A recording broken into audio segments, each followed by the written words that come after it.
When's Helen due back, do you say? Helen, why? I know how jolly lost I feel without Rachel. Come on, man, come on, flush him out!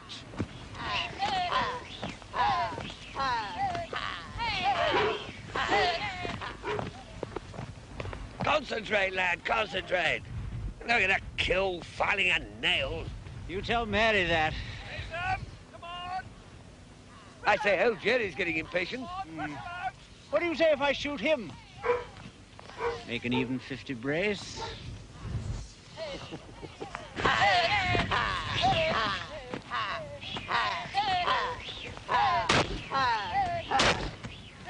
I'm absolutely panting for a cup of tea. Dear, all that intensity furrowing their face. Well, in Neil's case, it's more likely to be cramp. And with Freddie, just plain boredom. What about Dennis? Dennis? Who knows what goes on in Dennis's mind? Freddie, what? You're bad. After you! You're bad, damn it, you're...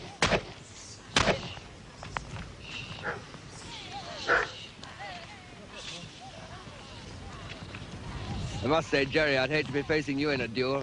Any more dithering like that, old man, we won't be waiting for no duel. Well, come on, let's call it a day. Cathcart! Come on, home! Weather's breaking up. Oh.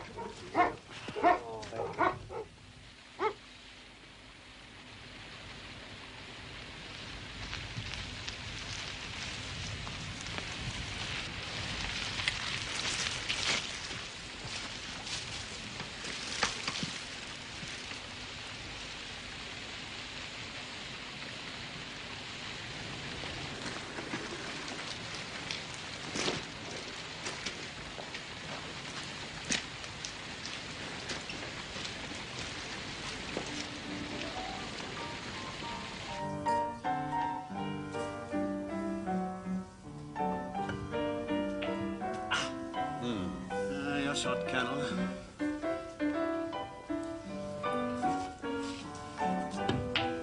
Good luck. Good luck.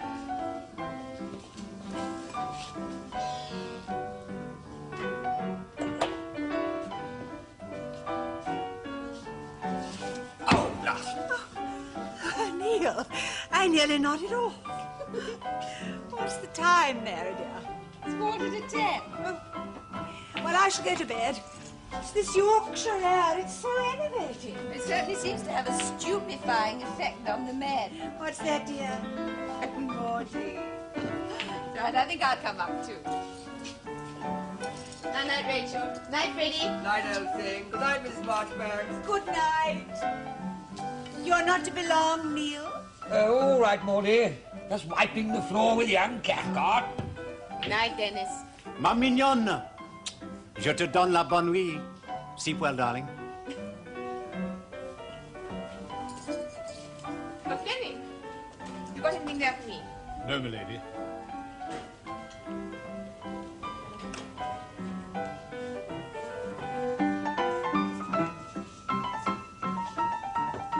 A card for you, Mr. Uppermott. Oh, thank you, Fleming. Corsica. Who's it from? Wimsey by name and whimsy by nature, what? Peter.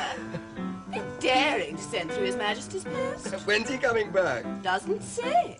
Just next stop, Paris. Trust old Peter. Damn! A letter for you, Captain Cathcart. Good news. Come on, Colonel. Put me out of my misery. Right.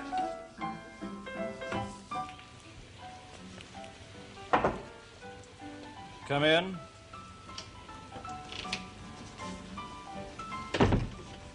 The Evening Post, Your Grace. Thank you, Fleming. Put them down.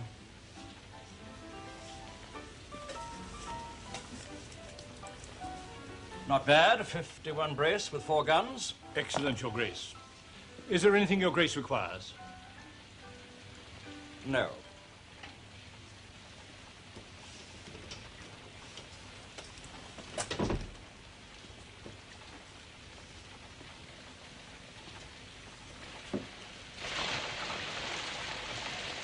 Well, don't stay down boozing till all hours. Darling girl, you know perfectly well. Yes, perfectly well. Dennis, you're to make him come up. Of course, Rachel. At gunpoint, if necessary. You are gallant. You're too beautiful to need my compliments. Good night. Good night. Good night. Good night, darling. I'll be up later. If you gentlemen require anything further... Oh, thank you, Fleming. I think we can fend for ourselves. Nightcap, Colonel? No, better not. I've already been summoned to the nuptial count. Bad luck. Thanks for the game, sir. Enjoyed it. Good night, you two. Night. Night. Well, you look a bit down in the mouth. Oh, not really. It's just one of those days. I got a lot of shares on the market and I've managed to hit a blasted bird all day. It's a damn fool world at times. And a great one at others. I reached a momentous decision today. Oh? I'm going to marry Mary. She'll be delighted. You've been engaged for 8 months. No. What I mean is, I'm going to ask her to name the day. Oh, I see. Yes, that's a bit more like it. I never could see much point in those long, drawn-out engagements. My feelings precisely. Mary and I have, so to speak, saluted the conventions. Why hang about any longer? Spoken like a true romantic. Where'll you live? There's only one place for me. Paris. They understand La Belle Vie over there.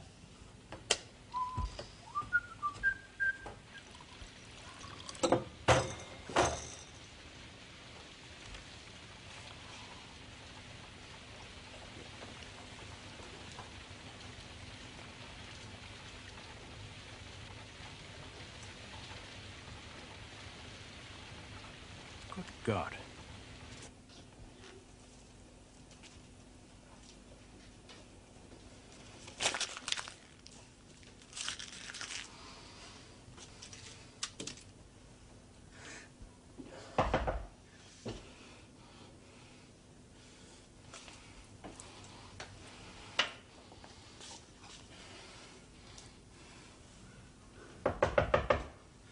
Yes.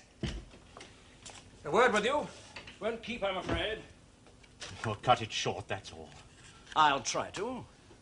Does the name Tom Freeborn mean anything to you? Ring some sort of bell. Why? Well, Tom's an old friend. We're up at the house together. I'm sorry, Denver, that He's a hardly civil engineer. He's got some sort of job out in Egypt. Now, where he's working, he doesn't get the newspapers regularly.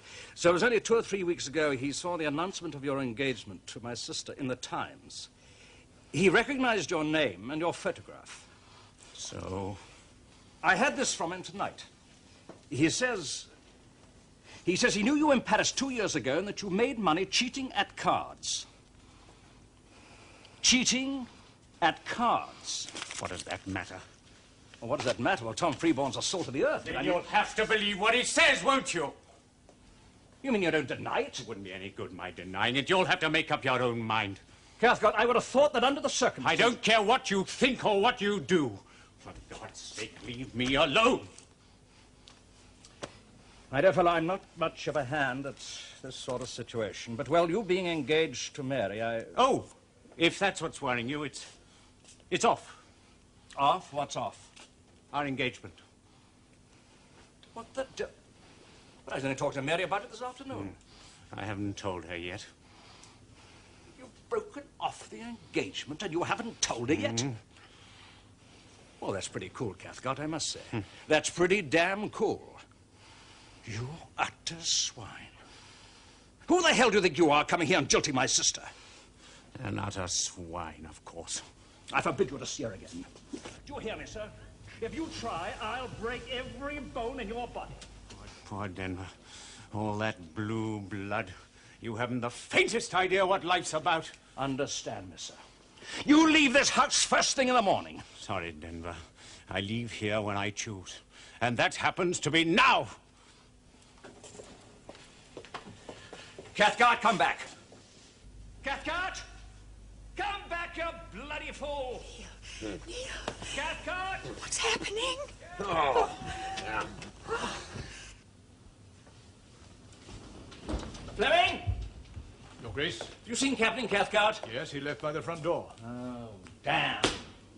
Your Grace? Oh, what's it matter? Let him drown. You locked up yet? Not yet, Your Grace. Well, when you do, leave the conservatory door on the latch. Yes, Your Grace.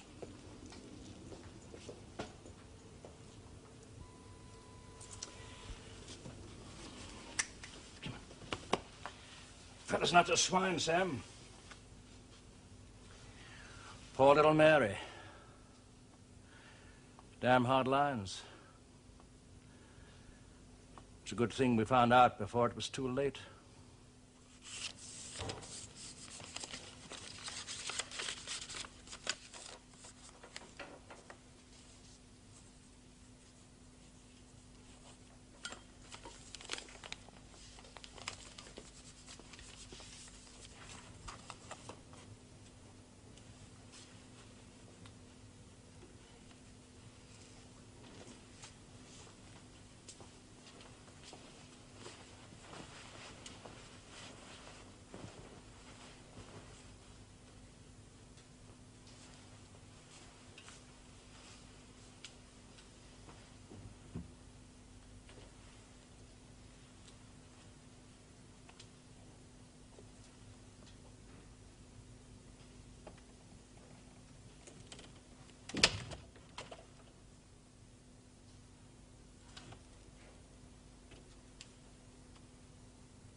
Oh, God. Oh, Jerry, you killed him!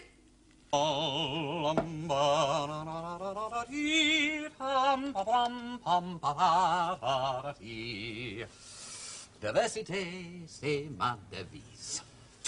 La Fontaine was right, eh, Bunter? Bunter? What was that, my lord? La Fontaine, I said he was right. Variety, he said, is the spice of life. Yes, indeed, my lord. 3 months in the wilds of Corsica have blunted your ear, my old assistant sleuth.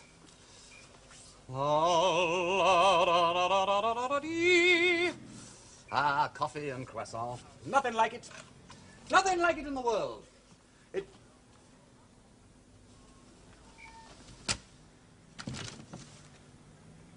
I say, what's going on, Bunter? Well, losing your grip, old lad. We're staying here a fortnight, you know. Deviled kidneys, my lord?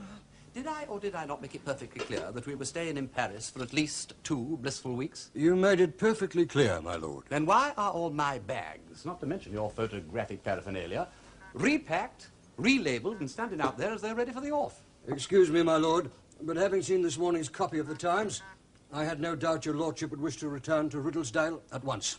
Riddlesdale? Captain Cathcart has been found shot dead. Good God. The police suspect foul play. Poor devil. Oh, poor little Mary, too. I say, this looks a messy business, Bunter. Poor old Jerry, he's going to hate this. When's the next train? I assumed your lordship would wish to take the quickest route, so I took it upon myself to book 2 seats on the aeroplane Victoria. You did quite right, Bunter. You're far from losing your grip. Poor old Gerald. Uncommonly worrying for him, what? Ironic, too. Always hated me getting mixed up with the police. Now he seems to have landed in the thick of them himself. When's the Victoria leave? 11:30. I suppose one must have breakfast. Bit heavy for flying on, perhaps. Sorry, Bunter. Who's on the case, by the way? Does it say? Inspector Parker. Oh, I say splendid. That is excellent. Good old Charles. 11 when, did you say? 30, my lord. And we reach Riddlesdale? Too late, I fear, to be in time for the inquest. So, you did nothing further in the matter? Well, what do you expect? I should go running after him? Besides, it was a brute of a night. I thought he'd change his mind and come back before long. That's why I told Fleming not to lock the conservatory door. I see. And, having given that instruction, you went quietly to bed and never saw the deceased again? Not until I fell over him outside the conservatory door at 3 in the morning. Ah, yes. Now, can you tell us how you came to be out of doors at that time? I wasn't sleeping well. I decided to go for a walk. At 3 in the morning? Why not? Even though it was such a brute of a night? Well, I told you I was restless. Besides, my wife was aware. Silence, please. Very well, you went for a walk. What time did you leave your bedroom? Oh, I don't know. 2:30, I imagine. And which way did you go out? Through the conservatory door. And the body was not there when you went out? Well, if it had been, I'd have had to walk over it, wouldn't I?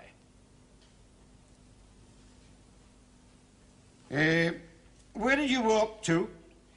Down the garden, out onto the moors. You actually left the grounds? Naturally. And how far did this walk take you? I don't know.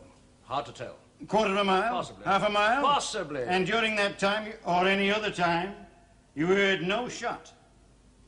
None. Yes.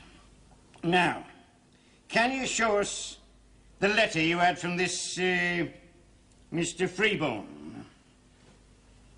Well, as a matter of fact, I thought I had it in my pocket, but I couldn't find it for the inspector here from Scotland Yard.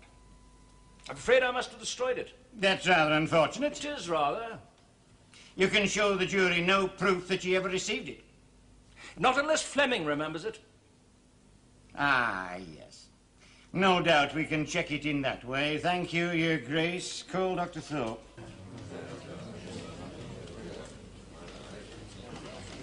What the devil's he up to? The Duke, what's the matter with him? You may well ask, Inspector. Look, if he's got something to say, you better tell him to say it. I'm only his solicitor. He won't listen to me. I examined the deceased at about 4:30 a.m.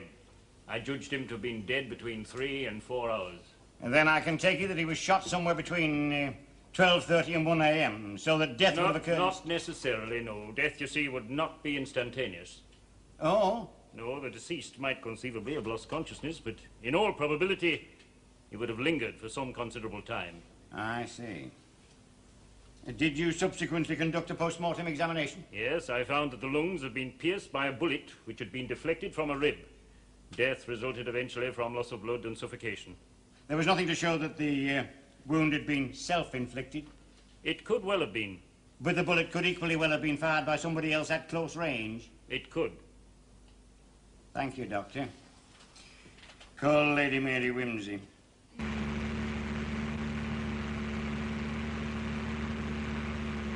Thank you.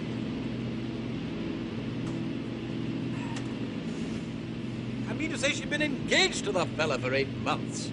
What the deuce kept him back in the paddock, do you imagine? He used to live in Paris, I believe. They planned setting up house there after their marriage, according to my mother.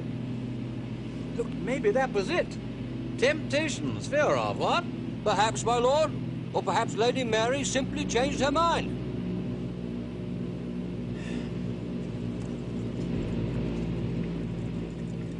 So the last time you were in Paris, Lady Mary, was 9 months ago? Last February. So just after we got engaged. With regard to your marriage, had any money settlement been going into? No, I don't think so.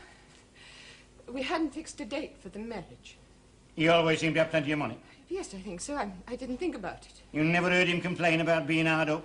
Oh, my goodness, everybody complains about that, don't they? You heard what your brother has said about deceased wishing to break off the engagement. Had you any idea of this? No, not the slightest. Can you think of any explanation now? Absolutely none. There had been no quarrel? No. So as far as you knew on the Wednesday night, you were still engaged to deceased with every prospect of marrying him shortly? Yes, certainly I was. When you say good night to Captain Cathcart, what sort of a mood was he in?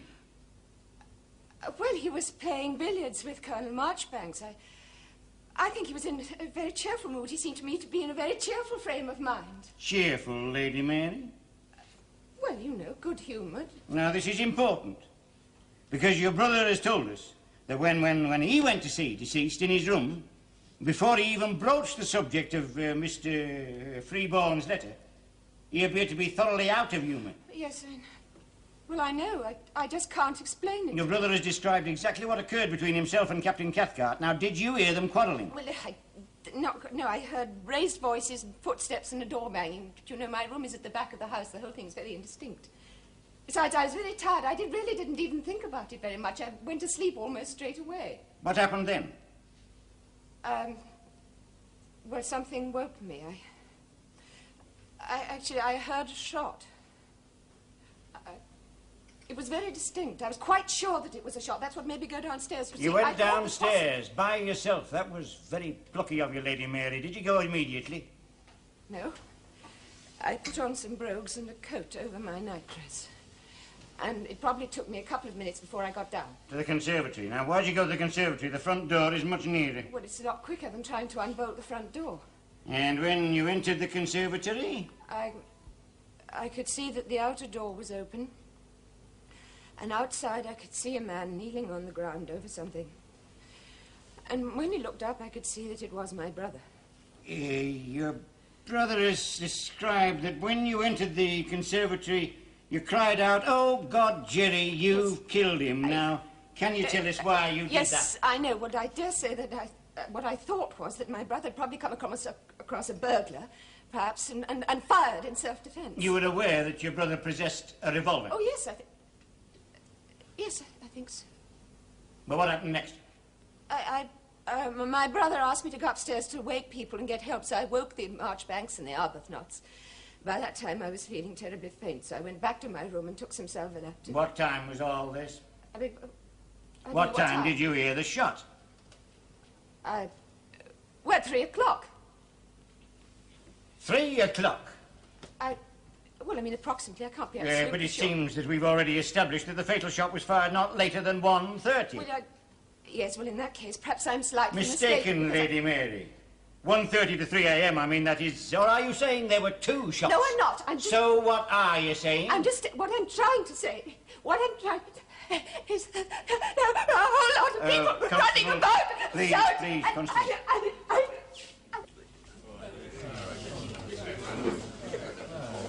Call John Ardrow. Man has gone too far.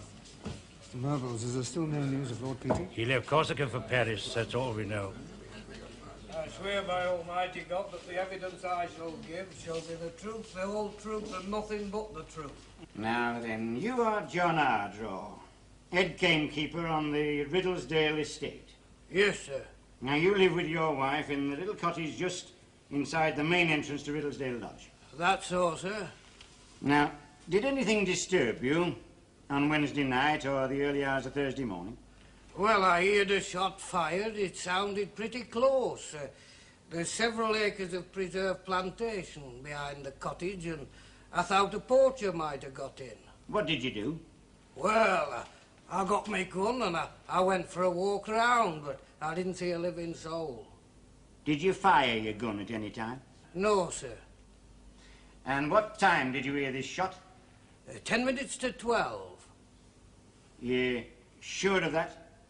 Aye, sir, quite sure. You didn't hear any other shots? None. None? Well, none save the first. But that shot, you say, did not wake you? No, it was the Duke shouting after Captain Cathcart from his bedroom window. Well, I mean, I assume it was from his bedroom. How else could I hear it so clearly? You heard what was said? Oh, yes. Come back, Cathcart. That's what he said. Come back, you fool. And afterwards? Well, as I say, I wasn't sleeping very well, so I got up to write some letters at the desk.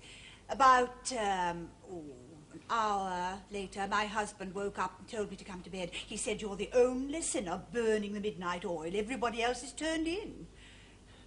Well, I said, "I don't think so. I think the Duke is still up." Well, you see, our bedroom is over his study, and I could hear somebody moving about below. You went back to bed? Oh, yes, but I didn't sleep very well, and I was lying awake when Lady Mary knocked at our door. Now, this shot she mentioned, you say you did not hear it? No, I've just said. I heard no shot at that time. Did you hear a shot at any time during the night? Yes. Just after my husband had called me back to bed, I heard a shot quite distinctly. What time was that? Well, about midnight. Midnight. You're sure of that? My dear man, quite sure. Certainly wasted no time in getting on with the inquest. It does seem to be rather precipitate, my lord. Now spell that, Bunter. Well, P-R-E-C. I just hope the coroner and this local lad Crakes give old Jerry a fair deal, that's all. When you arrived at Riddlesdale, Inspector Crakes, the body, you say, was... Lying on path, sir, outside conservatory door. Deceased were dressed in dinner jacket and pumps. We are at overcoat. They were wet through. And besides being much blood-stained, the clothes were very muddy and greatly disarrayed. The pockets contained a cigarette case and a small, flat pocket knife. Now tells? Now tells. I take it you examined the grounds surrounding the body? As soon as it were light, sir. There were blood marks all along the path leading to conservatory and signs consistent with the dragging of a body to the point where it were found. And upon further investigation, you... I found in a small clearing here a great pool of blood, handkerchief soaked in blood, and a revolver. Revolver. Thank It's you. of American pattern, without any distinguishing mark. 38 Smith & Wesson. One bullet had been discharged. It's mine. I would like to recall the Duke of Denver.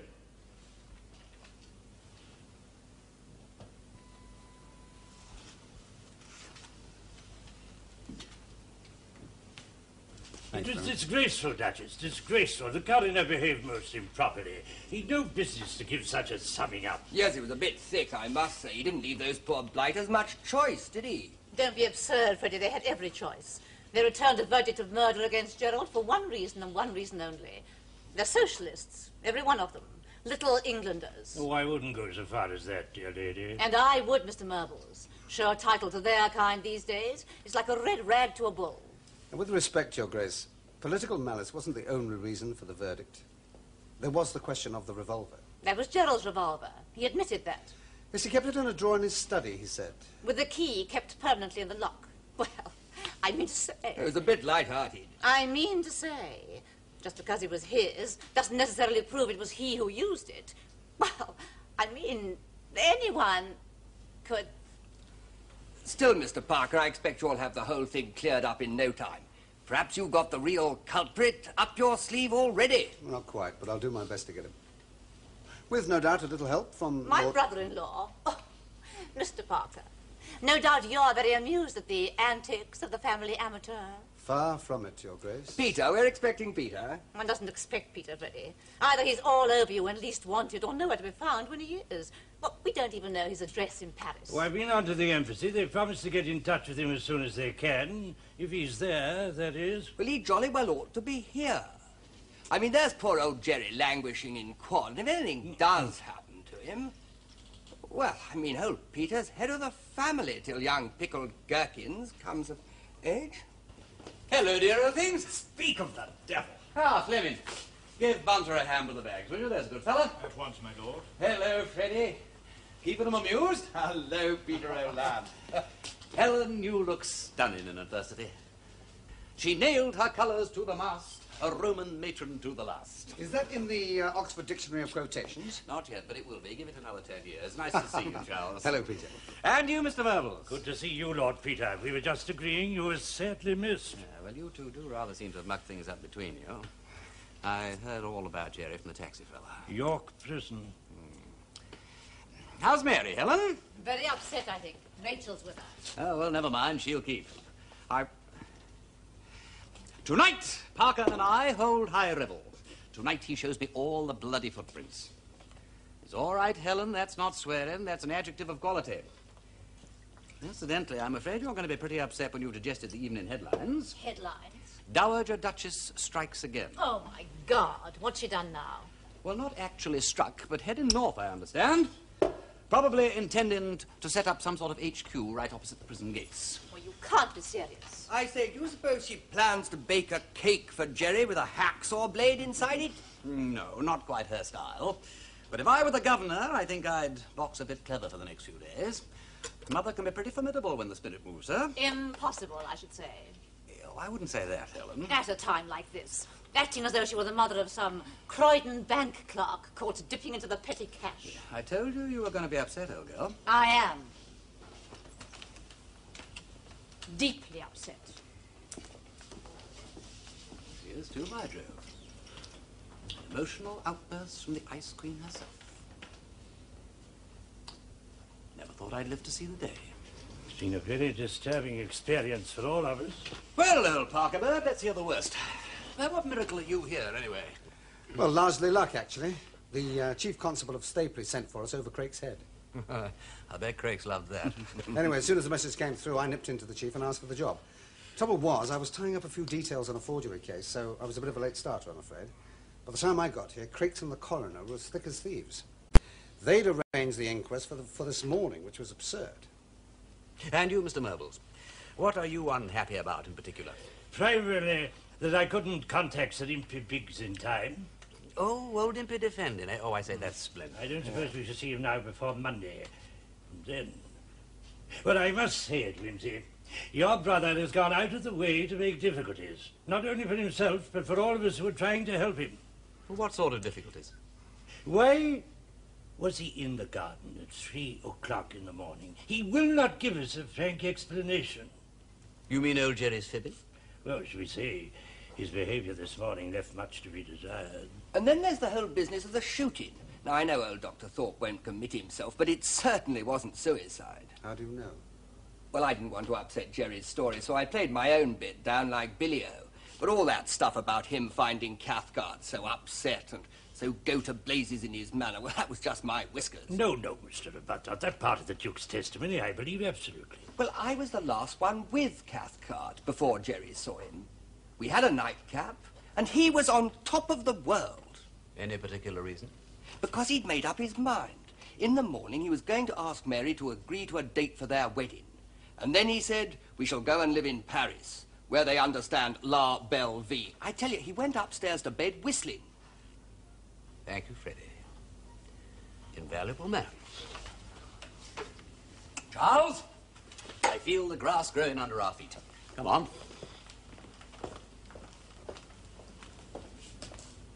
A bit bumpy across the channel, Charles, but a glass of bubbly soon soothes the tongue.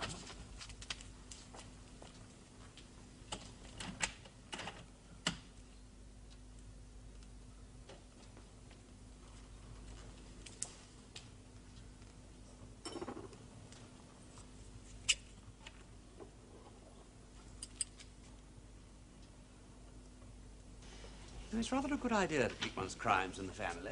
One has so many more facilities. La Rôtisserie de la Reine Pédac.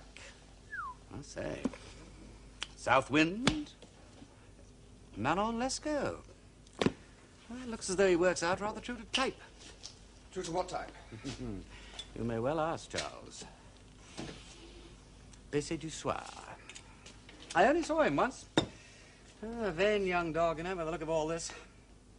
I must say I was rather surprised at Mary taking to him. Then I really know awfully little about Mary.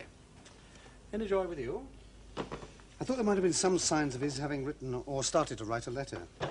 In answer to the one he received. Yes, now what about that? Well, we know he received it, but we can't find a trace of it. Now, there's nothing in the ashes in the grate because there's a roaring fire in these bedrooms every night, but, well, I'm almost certain he burnt it. Bad news. Bad enough to transform a gay young lover contemplating un per amour in Paris into a snarling curmudgeon when my brother busts in. Peter, let's assume... What would do that? Blackmail? Well, I think it's the most likely all right. explanation. Now, let us just assume that our blackmailers are summoning him to a rendezvous. Jerry delays him with more ugly news, by which time Cathcart don't give a damn anyway. So pausing only long enough to spit in my bewildered brother's eye, he hurtles downstairs, snatches the revolver, and rushes forth to do or... Don't really work, do it? No. There's the time lapse, you see. And anyway, he didn't leave with the revolver. Fleming would have seen him take it. So he would, old Killjoy. Let's have a look outside. There's confounded letters. What? Oh, there's the other one as well, eh? From Tom Freeborn. Now, where the dickens could Gerald have put that? Well, the Duke says he destroyed it. But his Mervils insist that's absurd, and I agree with him. I mean, if he was going to throw that sort of charge up in Cathcart's face, he'd hardly dispose of the evidence which supported it, would he? Sherry, Peter? Not at the moment, thanks. And I wouldn't advise you to, either, not if it's Jerry's. Look, get Fleming to rustle up a bottle of Krug 21. On the other hand, you know, if he has that letter, or knows what it is, why not produce it? Why, indeed? I mean to say, a lark's a lark, but when it comes to the gallows... Do you suppose your brother really contemplates the gallows? Well, I assume Murple put it to him pretty straight. Yes, I'm sure he did. But do you think the Duke realizes, I mean, imaginatively, that it is possible to hang an English peer on circumstantial evidence? Imagination ain't Gerald's strong point. I suppose they do hang peers. I mean, they can't behead them on Tower Hill or anything. Well, they certainly hanged Earl Ferrers in 1760. Did they, though? Well, as the old pagans said of the Gospels, after all, it was a long time ago. Let's hope it wasn't true. It was true, all right. And what's more, they dissected and anatomized him afterwards. At least that part of the treatment's obsolete. Oh, it's a pity. Sort of detail that might have appealed to Jerry and make him start taking matters seriously. Yeah, we've got to do something, old lad. Can't have him cooped up like this. Awfully unpleasant for him. Particularly with the birds being so good this year. That's where they found the body. And these marks? Well, he'd either been dragged or somehow managed to crawl from the spot where he'd actually been shot. Which was? Over there. Footprints? Yes, mainly Craik's and his local elephants. I've eliminated them. Also, Mr. Arbuthnot's bedroom slippers, Lady Mary's brogues, your brother's shooting boots, Mrs. Marchbank's galoshes, you name them, I've got them all tabbed. All except one. This, my dear Wimsey, belongs to no one I've ever seen or heard of. Hooray! And what's more, there are some better prints over here. Then downward from the steep hill's edge, they track the footsteps small. Only they're largish. Man's number 10. With a worn down heel and a patch on the left inner side. Now, let's see. They advanced from the shrubbery to here. Well, they seem to hang around for a while. Of course! They then move across the gravel, which shows no footmarks, until they arrive at this point where the body was found. So, our unknown gets this far. What was he going to do then, do you think? Let's see where he was shot. It's over here. 1, 2, 3, 4... 13, 14, 15. We found the handkerchief and the revolver by this tree. 19, 20. And Cathcart was shot? Here. 21. Apart from the blood patches, not very revealing, I'm afraid. The rain and the mud had messed everything up by the time I'd arrived. We'll come back to this later. What I'd like to do first is to trace where number 10 came from. Well, as I was saying, what with the rain and the mud, I followed his footprints to that mark there. And that's where they end. Well, that won't do at all.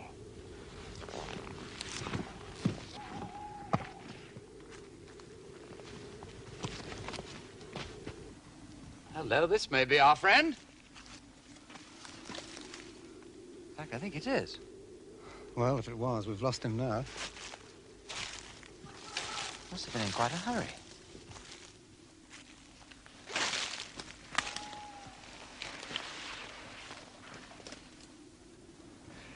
I've found him! Good! The human frame ain't made for this sleuth-hound business. He tripped over this root. Serve him glad. And so, he goes on until... The boundary wall. And the exact point where he got in. Oh, well done, Charles. Recent demolition, wouldn't you say? Could have dislodged him when he scrambled over. Oh, hang on. Yes. There's the dent where he dropped down on his heels. Give us a back, old thing. Right. Okay. Right. I say, you won't dislodge any of those big stones, will you? No. Not too secure. Oh, how very obliging of him. Confessed, has he? Fragment of Burberry, no less. And blood. I must have caught his hand. Or... What's on the other side? A rough track, as far as I can see. I'm going over.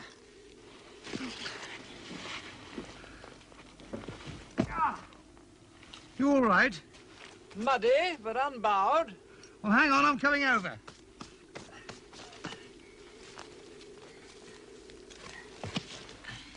Oh! How very athletic of you, Charles. You know, our number 10 must be a man of above average height. And exceptional agility. Quite. I say, what a very communicative verge this is. What? Motorcycle tracks.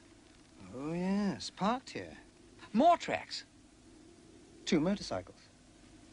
2 motorcycles. But only one number 10. Either that or one motorcycle. And sidecar. Right. Front wheel, back wheel, sidecar, of course. He parks his bus out of sight so as not to invite attention while he's reconnoitering. He climbs the wall, dislodging the stones as he does so, and proceeds to the conservatory. And some time later on... Something disturbs him? Now, wait a moment. Broken branch, broken root, torn Burberry. Some time later on, something scares him out of his wits, and all he can think about is the shortest cut back to his machine regardless. Splendid. I am greatly cheered, old Parker Bird. My turn, I think.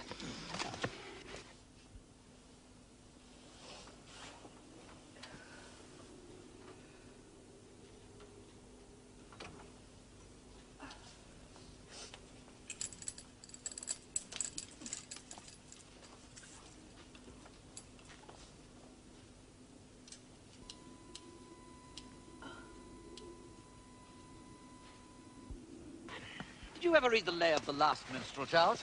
Well, I did a fair amount of it at school. Why? Well, there was a goblin page boy in it. He was always yelling, "Found, found, found," at the most unnecessary moments. I always thought he was a terrible nuisance, but now I know exactly how he felt. What's the matter? By Jove.